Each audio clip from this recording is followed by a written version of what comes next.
All right, welcome back to the River's Edge Radio Network. I am Brian Crawford.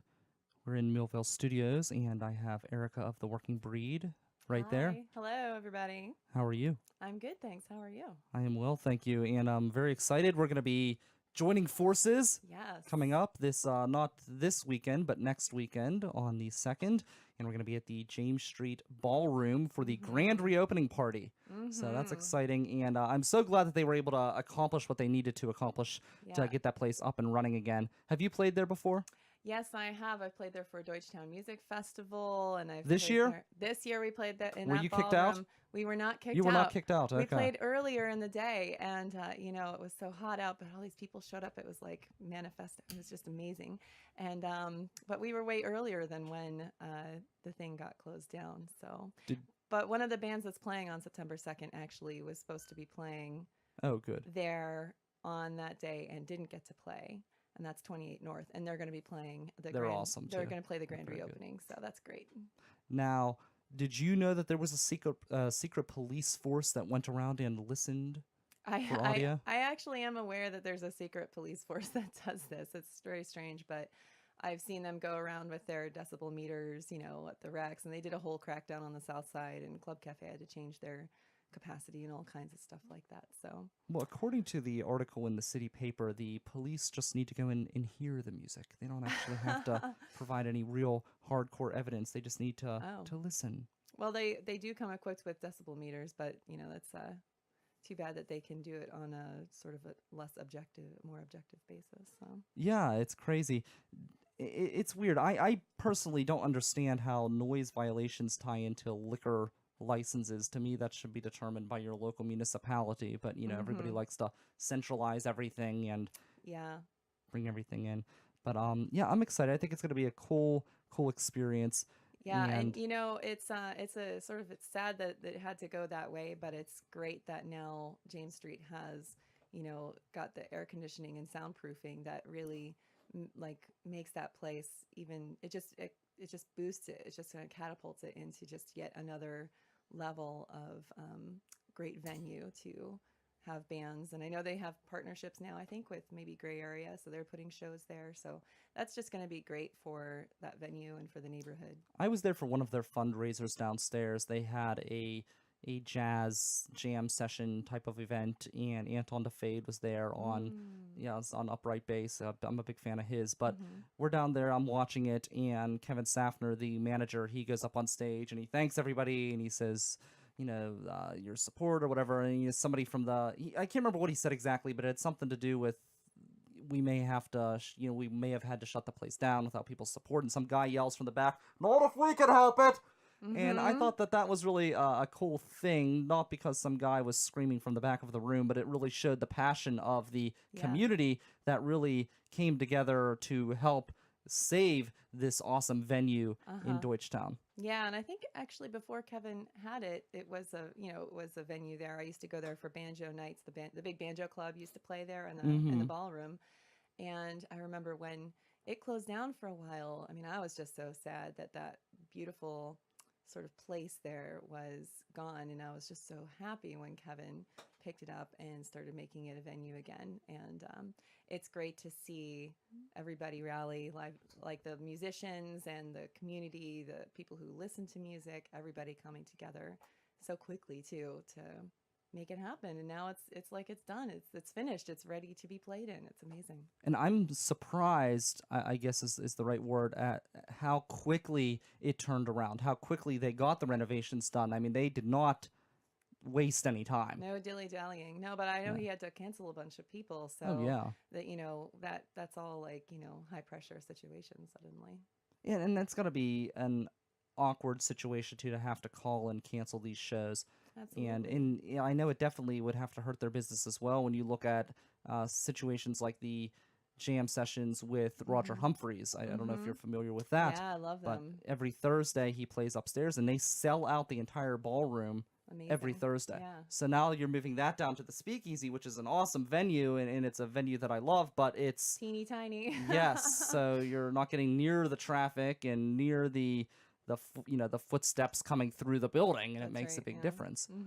So, But yeah, it's really cool. I'm excited about it. So tell me about Working Breed. You guys are so unique because the way you perform. The name Working Breed I think really applies because you use a lot Yay. of household everyday items that people use around the house to make music, right? Yeah, I mean, well, I guess the musical saw is definitely kind of a Hmm. household item. It's a piece of not hardware, but it's a tool, So, yeah, we try to use lots of different instruments, unique instruments, and also to weave together different genres so that we create a unique experience for the listener, for the person who's listening to our music. Go ahead. I was just going to say it's really important to us that it's not just we're getting up there and you guys have to listen to what we made, but it's more like here we made this for everyone. Let's all kind of participate in this experience. So we try to not just write music, but to create experiences that everyone can be sort of together on the same wavelength if they feel like it. Hmm. And what made you decide to experiment with the saw? Is that something that you've seen someone else do, or is it something that you kind of learned on your own? How did you come to that? Because I never would have thought to pick up a saw and do that. Sure, yeah. No, I did see someone do it. There was a band called Asylum Street Spankers that had a lady saw player. And then there's a movie called Delicatessen that it features a man playing a really long saw, so it's kind of like a bass saw. Hmm. And I think I saw those kind of in a 1-2 shoot one time, like just sort of nearby each other in time. And I said, I think I can do that. I just saw it and I said, I think I get it. I think I can do that. And I just like needed to do it after that. So I went to Home Depot and got like a sharp saw in case it was the kind of hobby that didn't last or Hmm. something. And also, it's kind of more badass to play like really sharp saw. And I cut all my pants, learning. Like I found one little crummy HTML website online somewhere deep Hmm. in the internet that said, "Oh, you hold it like this, and try it with a mallet first, a rubber mallet." So that's what I did, and I just kind of did it and did it and did it until someone could tell what I was playing. Now, the first few times I tried to play a whole song, people would listen to it and smile at me, kind of like through their teeth, being like, "What is she doing?" And I'd say, "What song was it?" at the end, and they'd be like, "I really don't know." So it took a number of years for me to get the pitch correct on it, such that when I thought I was playing a song, you could actually tell what I was playing. Yes. But it's very good if anyone's looking for like ear training type of things to do. It's really good at that because there's no markers on there to tell you which note you're at. You just feel it. You just hear it. That story reminds me of my first attempt at radio, and I used a service called Blog Talk Radio, which is, I, I, I would recommend alternatives. But I use Blog Talk Radio, and you literally use your cell phone, and you use your cell phone to call in yourself as the host. It's Oh really weird. wow. And that was like way back in the day. And I remember I did this show, and I listened to talk radio for so long, and I had an idea of what I wanted. I didn't listen to it terribly long at that point, but I thought, people would call in and I would be able to interact with the callers. Well, no one did. And I was like so like embarrassed because I didn't have enough material, and Uh-huh. it was a learning experience for myself where it's like, oh well, I need to prepare for like an entire hour, and if something goes off on a tangent, maybe Mhm. I miss something. But um, it's interesting how you can learn and Yeah. adjust your talents. There's also something sort of special and unique about doing radio where it's just you by yourself in a room. So I used Mm-hmm. to do radio at WRCT when I was an Okay. undergrad at Very CMU. cool. And it's just you alone in a room, or maybe you and a friend. But there's all these listeners, and you don't know who they are and if they're listening or whatever. But it feels isolated, but actually you're not isolated. Anyone could be listening. Sure. So even if they're not calling you, you're still providing some kind of Exactly. entertainment to them. It's Yes. a very different experience. It's not like being on stage and seeing your audience or even recording live music and then someone can listen to it whenever they want. This is a very different kind of thing for you as the DJ or host. Host. Yes. Now you refer to your guys' craft as art, Hmm. and I think that's a good term. I think you could use that term for many artists out there, many musicians out there. But why do you refer to your genre as an art form.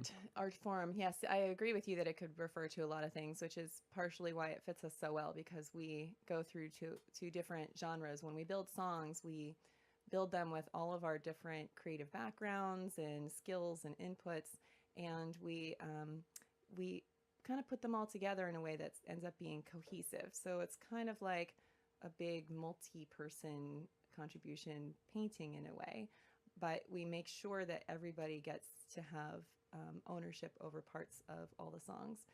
So it's kind of an artwork in that way, but it's also art because it's not just something for us to give to you, it's something for everyone to kind of experience together. Mm-hmm. The definition of art rock also happens to fit us well because, it's eclectic, unconventional instrumentation and sort of eclectic music, which definitely winds up being what we do also. But also we just have a trouble defining what it is that we do, and people really want to have something to say. What are you? What are you? What are you? If they have a thing to say, It's okay, not necessarily you're a art rock. bad thing, though, if you don't have that specific genre. Yeah, it's Because I run into that with my show. People like ask me like, "What is your show about?" And I'm like, "Well, it's a variety show. I talk about local issues," which is not inaccurate. But I'm mm-hmm. not like a sports guy, or I'm not a Right. politics guy. I try to be a little bit more Uh-huh. diverse, but I do try to keep it local. So I think as long as you have some sort of something that ties you together, I think it's in some ways more interesting to kind of have that Mm-hmm. diversity. And I think it's a strength that you can draw Yeah, on. we're like definitely not ever going to let go of our diversity because that's what makes it so fun for us, and us having fun makes the audience have fun too. So, um, we're very attached to the diversity of our sound, but yet at the same time, we have to have a 2-3 word condensed thing to describe us. And art rock seems good because it means that we can do whatever we want, really, because that's art can be whatever you want it to be. Yeah, where have you guys played? Have you played anywhere? Because I feel like with your style and the saw is kind of an attraction. Mm-hmm. I feel like you would get some interesting opportunities. Is that accurate? Yeah, definitely. Especially, I used to have a saw guitar acoustic duo, and Mm-hmm. with that group, we really got all kinds of weird gigs. Lots of So it's sing. almost circus-like, and I'm not saying that as a bad thing. Yeah, It's entertaining it's in kind of that like sometimes sense. I call it like it's like a sideshow kind of Yeah, band. but that's not a bad thing. I mean, it makes it unique and it makes it interesting. Uh But it huh. also, I feel like, I would be more likely to hire someone who's performing on a saw at like a fair than maybe I would like a rock group or something, because you're Mm-hmm. more interesting to look at, and people who are just kind of walking by Yeah. might be more interested in taking a look and seeing what's going on because it is Uh huh. something unique. Yeah. When we were doing something that really focuses on the saw, the kinds of gigs we get tend to be, um, I don't know, like also lyrically focused type of things. So like things where maybe there's a poet at it or something like that.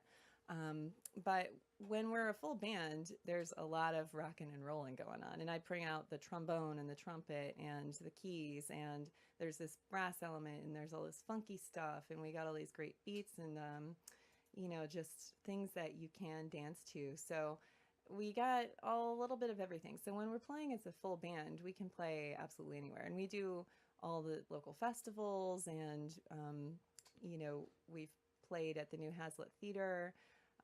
We've played at Club Cafe, the Rex, all different kinds of places. So we fit in. We can be a chameleon. We can fit in anywhere because it's art rock. So we can choose to be more accentuating of that kind of ballad type stuff that includes the saw, or we can choose to be more like, I'm wearing a leopard print cat suit and doing high kicks, and Mm-hmm. getting down and dirty on the stage.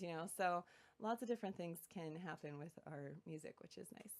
What does it mean to you to be involved and asked to be involved in a show like the grand reopening for James Street? I mean, the number one word I would say is gratitude because, I've always had special feelings about that place, Mm-hmm. and we were really lucky also to get to play there that same day that they had that kind of tragedy happen to them. So it's kind of full circle for you guys in a way. Yeah. So we're really, thankful to be, asked to play there and to also be met with such enthusiasm about our participation in that from Kevin and from you guys. And it's it's also special because the bands we're playing with are very, I think the lineup is really interesting and good too. And it seems like it's a good festive kind of lineup for the type of attitude that the event is. Really like it's a festive event. It's like, yay, oh my God, we're back. We're back in business. Yeah. Let's do it. Let's kick some butt.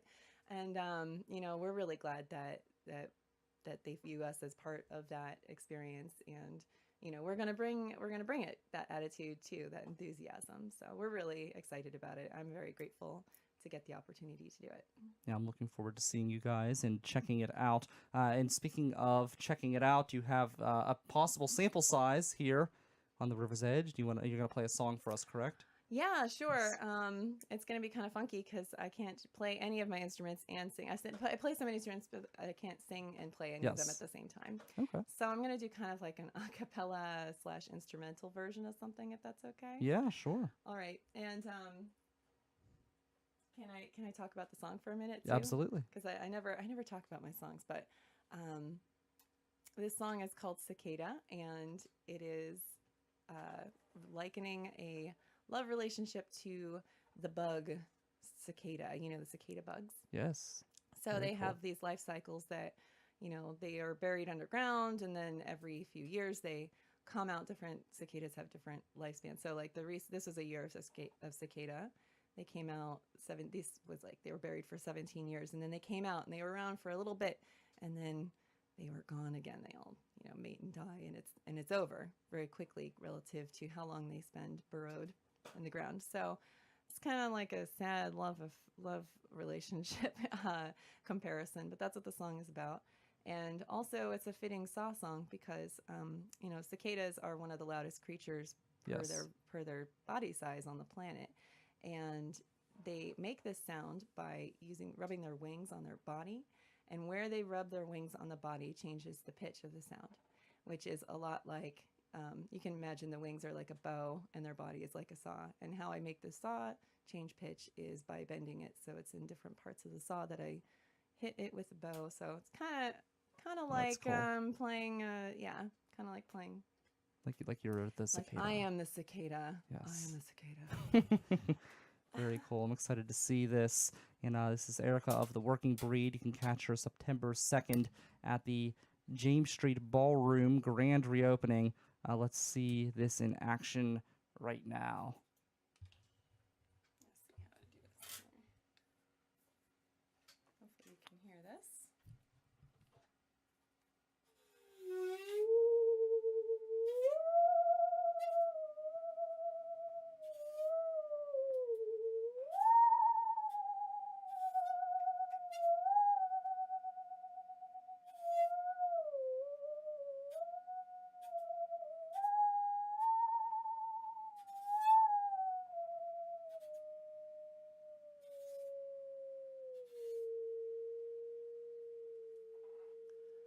Not even Tesla would have known that we're two magnets repelled by our poles.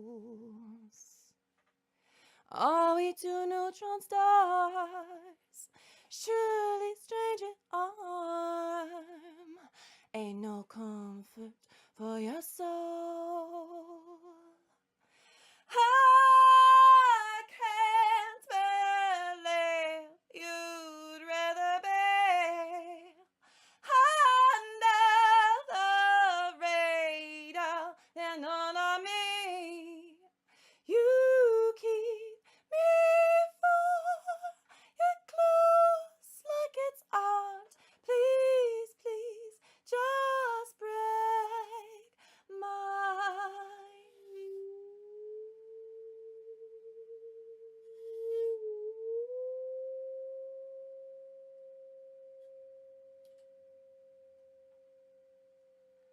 like cicadas, love emerges and swarm, but you wake up and turn off the alarm.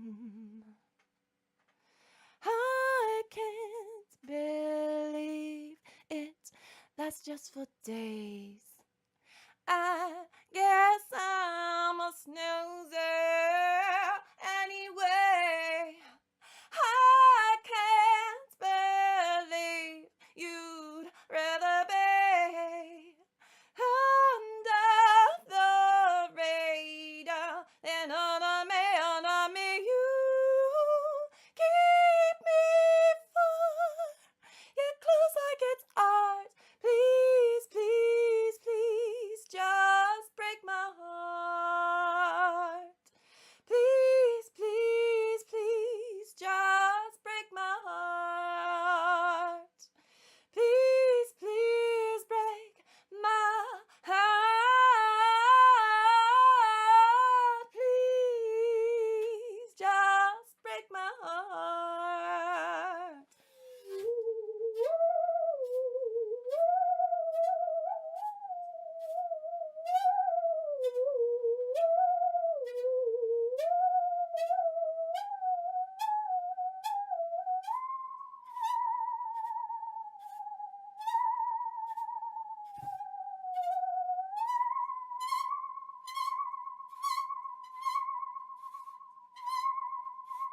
Please, please, please, just break my heart.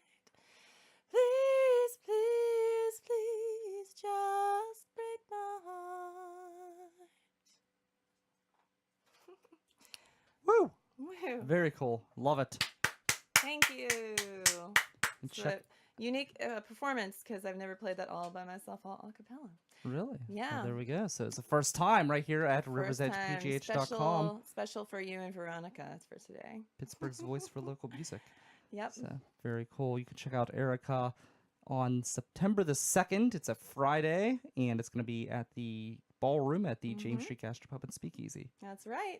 All right. Thank you very much, Erika. Thank you. We always end the show on a date, on a reason to celebrate, and today's holiday is usually we always pick a weird, bizarre holiday that's kind of funny, and usually we have some music, but again, new computer, we're getting all of the kinks out. Next week we should be back with all of our intro exit type music, but this week and today specifically is Women's Equality Day, so we're going to give a shout out. It's not a funny one. Usually we give a funny one, but we're going to give a serious one out this week.